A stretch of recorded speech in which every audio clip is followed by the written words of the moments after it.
오늘 우리 여호수아 말씀을 보도록 합니다. 순서상 마태복음인데 여호수아 말씀을 이어서 보고 다음 주에 마태복음을 보도록 하겠습니다.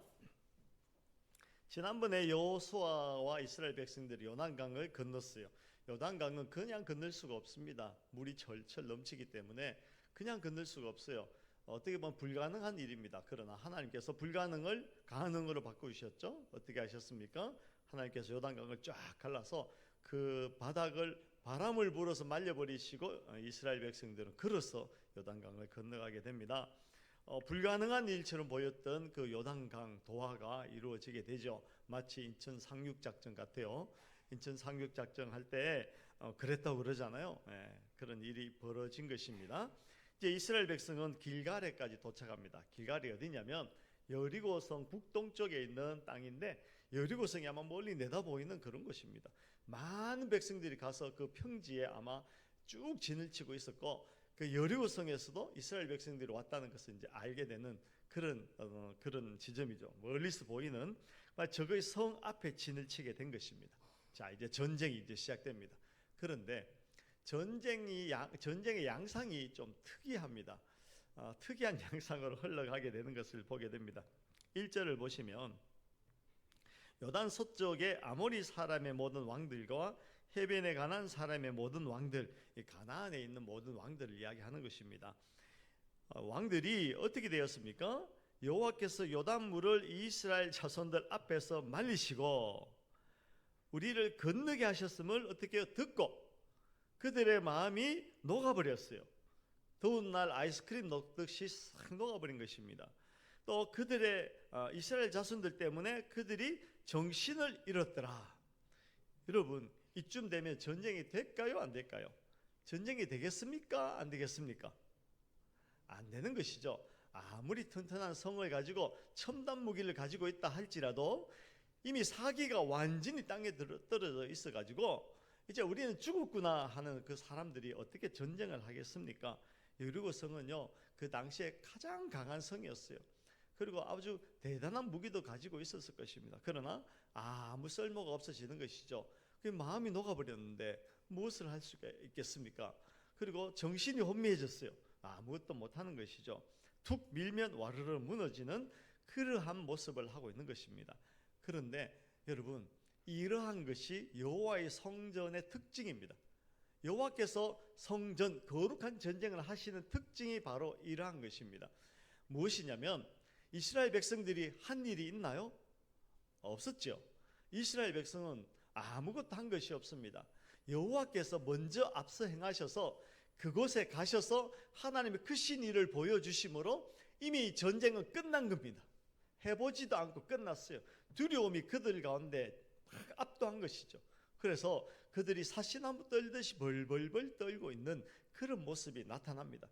그리고 여호와의 전쟁의 특징은 그 뒤를 이스라엘 백성이 따라가면서 그저 땅에 떨어져 있는 밤톨 줍듯이 주워 담기만 하는 것이 잠기만 하면 되는 것이죠. 이것이 여호와의 성전의 특징인 것입니다. 오늘 그 특징이 잘 나타나는 것입니다. 이스라엘 백성은 그냥 걸어가면서 주워 담기만 하면 되는 것입니다. 여러분, 산에 가서 밤톨 주워 보셨나요? 많이 주워 보셨죠? 그 내가 키운 것 아니잖아요. 때로는 다람쥐가 모아놓은 거 그냥 훔쳐오기도 하잖아요. 그냥 거저먹게 하는 거죠. 주무시지 마시고 잘 들어주시기 바랍니다. 설교 시작하는데 주무시면 그건 제 책임이 아니죠. 그죠? 날씨 탓입니다. 날씨 탓. 날씨가 이제 따뜻해지니까 앉아 계시는 것도 힘들고 노곤해지고 지금 이쯤 되면 뭐 힘들 수밖에 없어요. 그러나 조금만 힘내서.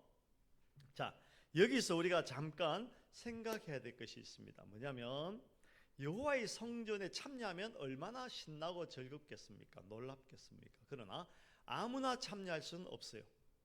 여호와의 성전에 참여할 수 있는 사람은 정해져 있더라는 겁니다. 하나님께서 앞에서 행하시고 하나님께서 전쟁을 다 해버리셔요. 그냥 따라가기만 하면 됩니다. 그런 쉬운 전쟁에 다 참여하면 좋겠지만 아무나 참여할 수가 없어요. 저와 여러분들은 참여할 수 있을까요? 있을까요? 없을까요? 뭘 근거로? 그렇죠? 여러분, 열 처녀가 예수님을 맞이하려고, 신랑을 맞이하려고 기다렸지만 다섯은 신랑을 맞이하지만 다섯은 신랑을 맞이하지 못합니다. 두 사람이 맷돌을 갈고 있었어요. 하늘로부터 나팔 소리가 들립니다. 주님 다시 오십니다. 그때 한 사람은 가고 한 사람은 남겨지는 일이 벌어진다니까요. 하나님께서 성전을 하십니다. 하나님께서 역사를 주관하십니다. 그 역사의 주관자 되신 하나님께서 하시는 크신 일에 참여할 수 있는 사람이 있고 참여하지 못한 사람이 있더라는 것입니다. 누가 참여하게 될까요? 어떤 사람이 참여할 수 있을까요? 오늘 그 이야기를 하려고 하는 것입니다. 자, 그러면 이제 다시 본문으로 돌아가서 이제 하나님께서 이미 다 정리해 두셨어요. 그 다음 수순은 무엇일까요? 돌격 앞으로 하면 되는 것입니다. 돌격 앞으로 해서 그저 가서 밤털 줍듯이 주워 담으면 끝나는 것이 전쟁이, 지금 이 전쟁이잖아요. 그런데 이런 상식적인 일을 하나님께서는 하지 않으세요. 여러분, 지금 뉴스 보면 이스라엘이 난리 났잖아요. 사실은 제가 이스라엘 가을에 갈까 겨울에 갈까 지금 재고 있고 이스라엘 현지에 있는 여행사하고 이렇게 연락도 해보고 그랬거든요. 그랬는데 갑자기 이스라엘이 이란을 막 공격하고 지금 난리가 났어요. 그래 이란도 이스라엘에 미사일을 수백 발 쏘고 지금 뭐 텔아비브 이스라엘의 수도잖아요. 거기 미사일이 막 떨어지고 난리가 났대요. 그런데 갑자기 일어난 일이 아니고 이스라엘은 이란을 폭격하기 위해서 8개월 정도를 준비했다고 합니다. 8개월 동안 그 주요 인물들이 어디로 가는지, 내일은 어디에 있는지 하는 첩보를 모으고 정보를 다 모아가지고 딱 적기가 되었을 때 오늘이 아니면 안 된다, 오늘이 가장 중요한 때다라고 하는 결정을 하고 적기에 그냥 폭격을 해서 그 이란의 그 핵과학자들 또 군사 지도자들을 그냥 다 제거했던 그런 사건이 이제 벌어진 것이죠. 여러분, 전쟁을 해도 적기가 있는 것입니다. 딱 그때 딱 쳐야 되는 것이죠. 그냥 우리 상식으로 보면 여리고 성의 모든 사람들이 간담이 다 녹아버리고 정신이 혼미한 이때 그냥 적기죠. 돌격 앞으로 하면 이기는 전쟁입니다. 그런데 생각해보면 이것은요 일반 상식입니다. 일반 상식 중요하죠. 그러나 우리는 일반 상식을 따르지 않습니다. 우리는 무엇을 따릅니까? 하나님의 명령을 따르는 것입니다. 일반 상식을 따르지 않습니다. 우리는 무엇을 결정할 때 상식적으로 결정하는 그런 경향이 있어요. 그러나 오늘요 잘 생각하시기 바랍니다. 우리는 일반 상식을 따르지 않습니다. 하나님의 말씀을 따릅니다. 하나님께서 무엇을 말씀하십니까? 말씀을 들어보겠습니다. 2절을 보시겠습니다. 우리 2절을 다시 읽습니다. 시작. 그때 여호와께서 여호수아에게 이르시되 너는 부싯돌로 칼을 만들어 이스라엘 자손에게 다시 할례를 행하라 하시매. 그때가 언제입니까? 이 여리고성 사람들이 완전히 간담이 녹아버린 그때에, 상식적으로 생각했을 때 지금이 적기다라고 하는 그때에 하나님께서는요 아니야 라고 말씀하시면서 다른 걸 지시하십니다. 무엇입니까? 이스라엘 백성들 그 자손들에게 할례를 행해라 라는 것이죠. 여러분, 정말 중요한 이야기입니다. 생각해 보세요. 할례를 행하라. 할례가 무엇입니까? 남자 성계의 포피를 잘라내는 것이죠. 이 포피를 잘라내면요 한 2, 3일은 이 거동이 어렵고 움직이기도 힘들어요. 통증 때문에 힘들어요. 이건 말하자면 군사로 치면 전투불능 상태가 되는 것입니다. 전투불능 상태.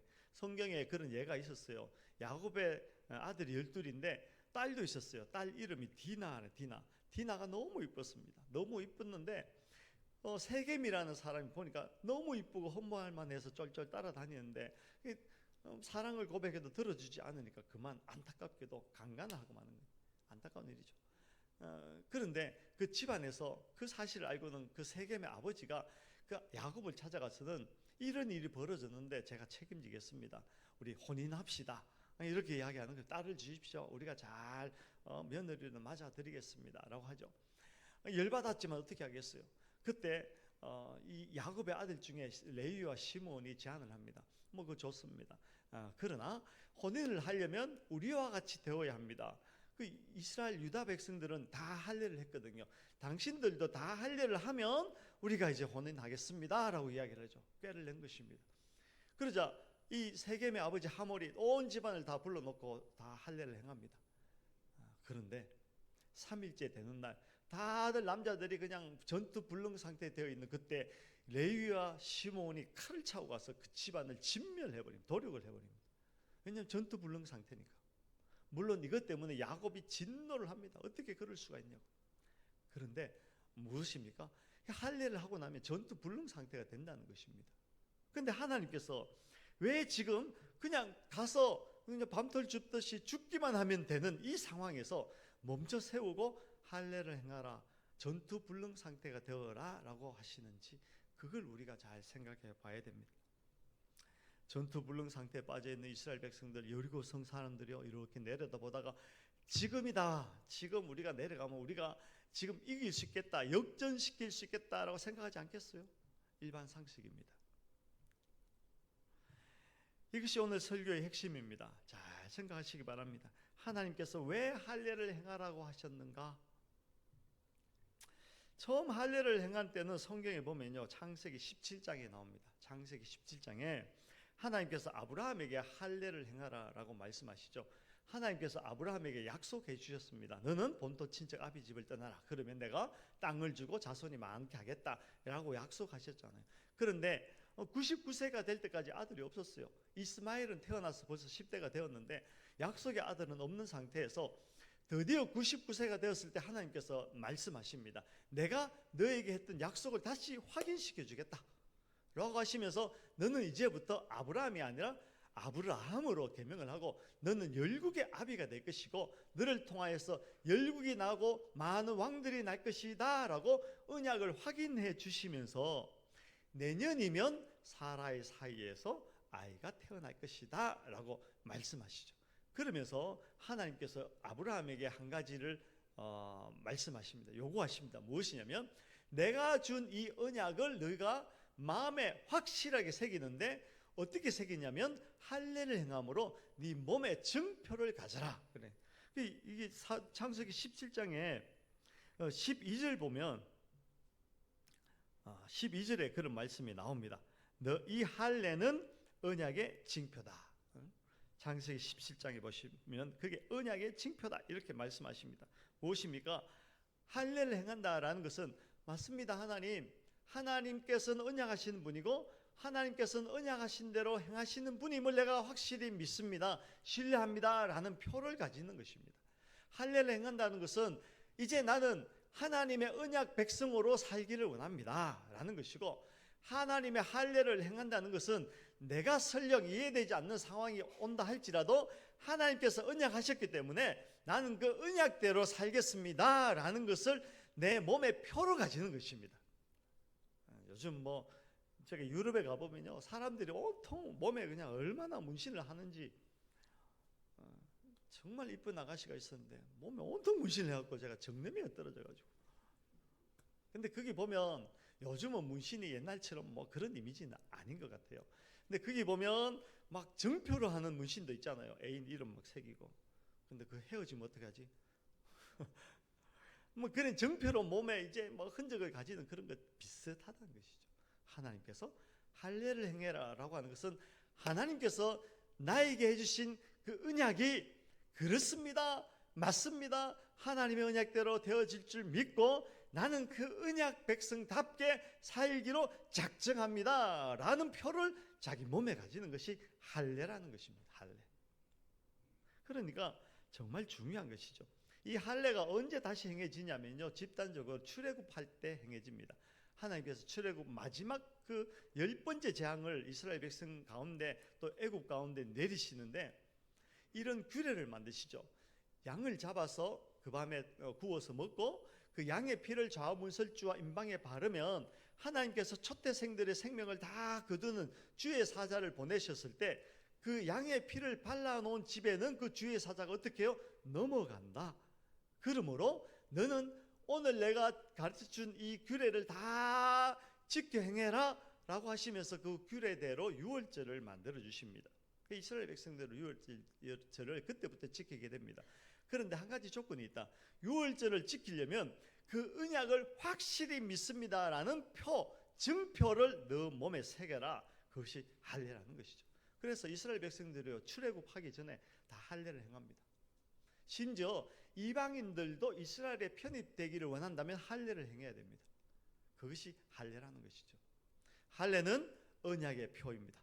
할례는 하나님의 언약대로 되어질 줄로 믿습니다라는 분명한 표를 자기 안에 새겨 넣는 것입니다. 물론 이것이 신약에 와서는 할례는 육체에 하는 것이 아니라 마음에 하는 것이다 이렇게 알려주시죠.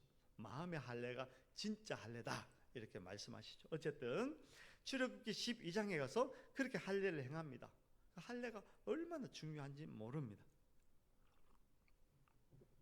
그러므로 제가 좀 전에 말씀드렸던 여호와의 성전, 그 성전에 누가 참여할 수 있냐면 할례를 행한 자가 참여할 수 있는 것입니다. 아무나 참여하는 것이 아닙니다. 돈 많다고 들어간 것 아니고요. 권세가 있다고, 명예가 있다고, 지식이 많다고 그 하나님의 성전에 참여해서 하나님께서 행하시는 그 크신 전쟁을, 그 승리의 영광을 맛볼 수 있는 자가 아니고, 할례를 행하는 자, 다시 말하면 그 언약의 성실한 자가 그 하나님의 성전에 참여할 수가 있는 자라는 것이죠. 그런데 이스라엘은요, 실패했어요. 실패. 마치 남겨진 맷돌 갈다가 남겨진 한 사람처럼 실패하게 되죠. 어디서 실패하냐면 출애굽할 때는 할례를 받고 다 출애굽했어요. 그런데 가데스 바네아에 가서 그 가나안 앞에 가데스 바네아라는 동네에 가서는 12정탐꾼을 보냈잖아요. 그 중에 10명이 부정적인 보고를 합니다. 그런데 가만히 생각해 보면요, 그 10명의 정탐꾼들이 멍청한 사람들이 아니었어요. 지식이 많고 경험이 많고 육체적으로도 건강하고 바른 판단을 할 수 있는 아주 냉철한 이성을 가진 사람들이었어요. 과학적 지식도 있었고 통장 잔고도 빵빵하고 건강하고 인맥이 아주 든든한 그런 사람들이었어요. 그런 사람들이 자기 실력을 믿고 그만 판단해버리고 부정적인 보고를 하는 것이죠. 그렇게 하면 안 되는 것이죠.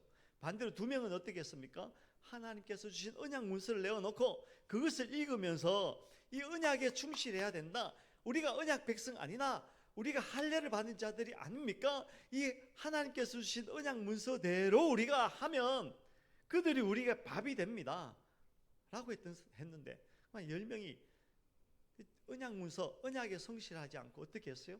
자기가 가지고 있는 실력을 따라서 판단하는 바람에 오히려 그들에게 메뚜기가 되어서, 메뚜기 신세가 되어서 광야로 들어가서 40년 동안 유리방황하는 그런 일이 발생하게 되는 것이죠. 이스라엘 백성은 실패하게 됩니다. 언약 백성 되기를 거부한 것이죠. 할례를 받았지만 언약 문서를 가지고 언약을 무시하고 언약 백성답게 사는 일을 하지 않은 것입니다. 언약 문서를 내놓고는 그걸 열심히 읽고 묵상하고 그것에 순종하지 않고 그냥 가데스 바네아에서 가나안 땅 정탐하고 와서는 그 언약 문서를 다 찢어버립니다. 찢어버리고 다시 광야로 들어가서 40년 유리방황하는 그런 일을 하게 됩니다. 근데 성경을 보면요, 놀랍게도 그 40년 기간 동안에는 누구도 할례를 받지 않습니다. 언약이 멈춰섰어요. 물론 하나님께서는 열심히 그 언약을 이루어 가셨지만 이스라엘 백성들은 그 언약을 망각한 삶을 살게 되는 것입니다. 그랬던 그들이 이제 가나안 땅에 들어가는 그 시점에 하나님께서 이스라엘 백성들을 다시 불러서 할례를 행하라라고 하십니다. 성경을 보니까 이 출애굽할 때 할례 받았던 사람들은 다 광야에서 죽고 그 이후에 태어난 새로운 세대들은 아직 할례를 받지 않은 상태에서 하나님께서 다시 언약을 말씀하시면서 할례를 명령하시는 것은 너희들은 다시 언약 안으로 들어오고 언약 백성으로서 살고 언약 백성답게 살아라 라는 것을 명령하시는 것이죠. 여러분, 하나님의 성전에 누가 참여하냐면 하나님께서 다 해놓으신 이루신 그 성전, 성스러운 전쟁, 하나님의 전쟁에 누가 참여하냐면 그 언약을 확실히 믿고 그 언약이 그렇습니다, 나는 언약 백성으로 살겠습니다 라는 표를 확실히 마음에 하는 자, 그가 하나님의 성전에 참여하게 됩니다. 우리 인생 가운데 있는 모든 전쟁은요, 하나님께서 행하실 때에만 우리가 승리할 수 있는 것입니다. 그런데 그 언약 백성, 그 하나님의 언약의 편지를 그냥 무시하고 내 마음대로 내 생각과 내 실력대로 판단하고 살면 절대로 그 언약의 놀라운 신비로운 하나님께서 주시는 그 승리를 맛볼 수가 없어요. 하나님의 성전에 참여할 수가 없는 것입니다. 자기 실력을 내려놓고 철저히 하나님의 그 언약에 참여하는 자가 하나님의 성전에 참여하는 하나님의 백성이 되는 것입니다. 여러분, 그러면 이렇게 생각을 해보죠. 그러면 오늘날 그 언약에 참여한다는 것은 구체적으로 어떻게 나타나야 하는가? 그 삶 가운데서. 그 다음 성경을 보면 이렇게 나타납니다. 여호수아가 어떻게 합니까? 이제 다 할례를 끝나고 다 이제 일정한 시간이 지난 후에 이스라엘 백성을 거느리고 이제 끌고 어디로 가냐면 여리고성까지 가까이 갑니다. 전쟁을 하러 가는 것이죠. 그런데 여리고성 가까이 갔을 때 누가 나타납니까? 어떤 사람이 칼을 빼들고 그 앞에 탁 멈춰 서 있는 것이죠. 여호수아가 보기에도 범상치 않은 모습이다. 이건 분명히 뭔가 있다라는 생각이 번쩍 드는 것이죠. 그래서 그 앞에 가서 조심스럽게 묻습니다. 당신은 우리 편입니까? 저 여리고성 적들의 편입니까? 당신은 우리를 위합니까? 아니면 적들을 위합니까? 이렇게 물어보죠. 사실 이것도 뭐 할 이야기가 많습니다만 어쨌든 여호수아는 자기가 할 수 있는 최선의 머리를 짜가지고 우리 편이냐 저 편이냐 이렇게 묻습니다. 그러나 14절에 보니까요, 그 여호와의 군대 대장이 이렇게 이야기합니다. 나는 그렇게 규정되어지지 않는다. 뭐 딴소리 하지 말고 나는 여호와의 군대 대장으로서 너에게 왔고, 너는 지금 무엇을 하냐면 누가 내 편이냐 저 편이냐 따질 것 없이 내 발에서 신을 벗어라, 이렇게 말씀하십니다. 이 하나님의 말씀은요, 우리의 상식과 너무 달라요. 우리의 상식은요, 전쟁하러 가니까 칼 든 사람을 보고 그 사람이 아주 비범한 사람 같으니까 그 생각 들지 않겠어요? 저 사람이 우리 편이면 우리가 이길 수 있겠네. 저 사람이 남의 편이면 우리가 위험하겠다. 뭐 그런 생각 할 수 있잖아요. 그래서 여호수아는 당신은 우리 편입니까? 적들의 편입니까? 이렇게 질문을 했던 것이죠. 그런데 그 대답인즉 나는 그렇게 규정되어지지 않는다. 너의 상식으로 나를 규정하려고 하지 말고 너는 오직 발에서 신을 벗으라. 너는 오직 발에서 내 신을 벗으라. 이렇게 말씀하십니다. 무슨 의미입니까? 신을 벗는다는 것은요, 자기의 주권을 하나님께 돌려드린다. 내 인생의 왕이 내가 아니고 하나님이라는 것입니다. 나의 권리를 포기하겠습니다. 나의 나 된 것은 오직 하나님의 은혜입니다. 라는 것을 분명하게 하는 것입니다. 성경에 보면 그런 내용이 나오죠. 룻기입니다. 룻이 이방 여인인데 이스라엘에 와서 정착하고 후세를 이어야겠는데 후세를 이을 방법이 없어요. 왜냐하면 남편이 죽었기 때문에. 그때 이스라엘 가운데 계대 결혼이라는 제도가 있습니다. 뭐냐면 어느 집안에 후사를 잊지 못하고 남자들이 죽어버리면 그 친족 중에서 결혼을 해서 후사를 이어주는 그런 제도가 있었습니다. 그런데 그 제도를 따르려면 순번이 있었어요. 첫 번째 자격을 가진 사람, 두 번째, 세 번째, 네 번째 자격을 가진 사람들이 그 순서대로 돌아가면서 계대 결혼의 대상자가 되는 것이죠. 근데 성경을 보면 보아스가 룻과 결혼해서 그 집안의 대를 이어줘야 되는 그런 상황이 온 것이죠. 그때 보아스가 이렇게 이야기합니다. 내가 룻 당신과 결혼해서 그 후사를 이어주기를 원한다. 그러나 나보다 우선순위, 선순위가 있다. 그에게 찾아가자. 이렇게 이야기하죠. 가서는 이야기합니다. 자초지종을 이야기하면서 당신이 계대 결혼해서 후사를 이어주겠습니까? 물어봅니다. 그러자 그 사람이 하는 말이 저는 안 하겠습니다. 라고 하면서 어떻게 하냐면 신발을 벗어서 딱 내놓아요. 무슨 이야기입니까? 내가 가지고 있는 선순위의 권한을 포기하겠습니다. 내어놓습니다. 그런 의미거든요. 이 성경에 오늘 내 발에 신을 벗어라 라고 하는 말씀은 너의 주권을 하나님에게 다 내어드려라. 너의 권리를 포기해라. 이런 말씀입니다. 하나님의 언약, 하나님의 백성, 하나님의 언약의 신실한 이러한 것들은요, 가장 먼저 어떻게 나타나냐면 당신은 나의 왕이십니다. 하나님은 나의 하나님이시고 나는 당신의 백성입니다. 당신은 나를 다스리시는 분이십니다. 나의 모든 권리를 하나님에게 돌려드립니다. 라는 것으로부터 나타나는 것입니다. 자신의 주권을 하나님에게 돌려드리시기 바랍니다. 자기의 경험과 지식과 도덕성과 재력과 온갖 것들을 의지하지 마시고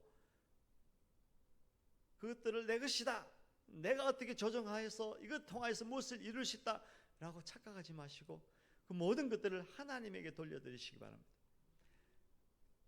돈이나 건강이나 지식이나 이런 것이 필요 없다는 이야기가 아닙니다. 필요 없다는 것이 아니라 그 운전대를 내가 잡는 것이 아니라 하나님께서 잡으실 때 비로소 그것이 효력을 발생하고 하나님의 성전이 우리 삶 가운데서 일어난다는 것입니다. 하나님께서 운전하시도록 내 인생의 운전대를 내어드리시기를 주의 이름으로 축원합니다. 농담 하나 할까요? 그러려 그랬더니 테슬라에서요 운전대 없는 차를 만들었네. 네. 자, 그 다음에 내 발에 신을 벗어라 라는 이 말씀은 종의 자세를 가져야 한다는 것을 이야기하는 것입니다. 그 당대에 주인이 신을 벗을까요? 종이 신을 벗을까요? 종이 신을 벗는 것입니다. 주인을 만났을 때 그 종이 땅에 엎드리고 신발을 벗어요. 주인이시여, 당신은 나의 주인이시고 나는 당신의 종입니다 라는 것을 분명히 하는 것이죠. 우리가 하나님 앞에서 그런 자세를, 종의 자세를 가지라는 것입니다. 여러분, 종에게는 특징이 있어요. 설명을 요구하지 않습니다. 그저 순종할 따름입니다. 조선시대 때 양반이, 대감님이 돌쇠야 불러요. 돌쇠야 불러서 편지를 하나 주시면서 이 편지를 건넌 마을에 있는 김대간 집에 갖다 드려라 이렇게 지시를 했어요. 근데 돌쇠가 갑자기 하는 말이, 그런 데 있잖아요 주인님, 이 편지 내용이 뭔지 나한테 설명을 좀 해주시면 좋겠어요. 이 편지 내용을 잘 들어보고 내가 생각해보고 타당하면 내가 갖다 주고 아니면 나는 안 갖다 주렵니다. 이렇게 하면 그 종이 어떻게 돼요? 드라마를 많이 보셨네. 그런 근본적으로 그 사람은 종이 아닙니다. 그런 이야기를 하려면 그 부인이나 아들이나 좀 되면 할 수 있지, 종은 아닙니다. 종은 설명을 요구하지 않습니다. 어떻게 해요? 그저 순종할 따름입니다. 하나님의 지혜는 우리의 가장 지혜로운 것보다, 하나님의 가장 어리석은 지혜는 우리의 가장 지혜로운 것보다 지혜로우십니다. 그러므로 하나님을 우리의 이성 안에 집어넣어서 설명되어지면 내가 순종하겠습니다라는 어리석은 생각하지 마시고, 하나님에게 설명을 요구하지 마시고 하나님께서 말씀하시는 것을 순종하는 것이 가장 복된 길입니다. 내 발에 신을 벗는 길입니다. 하나님 말씀하시옵소서, 내가 듣겠나이다.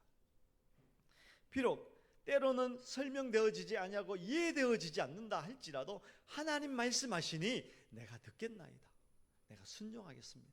그것이 성도의 발에 신을 벗는 자의, 언약에 참여한 자, 언약 백성답게 사는 자의 마땅한 바라는 것이죠. 그 사람이 하나님의 성전에 참여하게 되고 하나님의 성전을 통하여 얻게 되는 승리를 누리게 될 줄로 믿습니다. 여러분, 그럴 때 우리는 하나님의 성전에 참여하게 되고 하나님께서 주시는 그 승리의 영광을 누리게 될 줄로 믿습니다. 인생의 모든 여정은 성전입니다. 크든지 작든지 우리는 매일같이 전쟁을 하게 됩니다. 그 전쟁을 내가 하지 말고 하나님의 손에 맡겨드리고, 하나님 말씀만 하십시오. 내가 가라면 가고 서라면 서고 할례를 하라면 하고 엎드리라면 엎드리고 돌격하라면 돌격하겠사오니 하나님 이 성전이 되게 해 주시옵소서. 그러할 때 우리는 인생의 구비마다 만나는 전쟁에서 하나님의 역사를 보게 될 줄로 믿습니다. 갈망하고 갈급하고 기대하는 심령, 하나님을 보게 될 줄로 믿습니다. 다윗의 물맷돌이 작아 보이십니까? 다윗의 물맷돌이 아직도 여전히 작아 보이신다면 여전히 내가 전쟁하는 것이죠. 다윗의 물맷돌이 태산보다 더 커 보인다면 그건 우리가 하나님의 성전에 참여하고 있다는 표가 되는 것입니다. 하나님의 언약을 신뢰하시고 그 발에서 신을 벗으시기 바랍니다. 진정 가치 있고 의미 있는 삶을 살게 될 것입니다. 여러분, 허물어져 버린 부분이 있습니까? 우리 가정이 허물어졌습니까? 관계가 허물어졌습니까? 자녀가, 우리 사업이, 여러 가지가 허물어져 버렸다면 그 전쟁터에서 하나님의 성전을 기대하시고 그 발에 신을 벗으시기를 주의 이름으로 축원합니다. 찬양하겠습니다.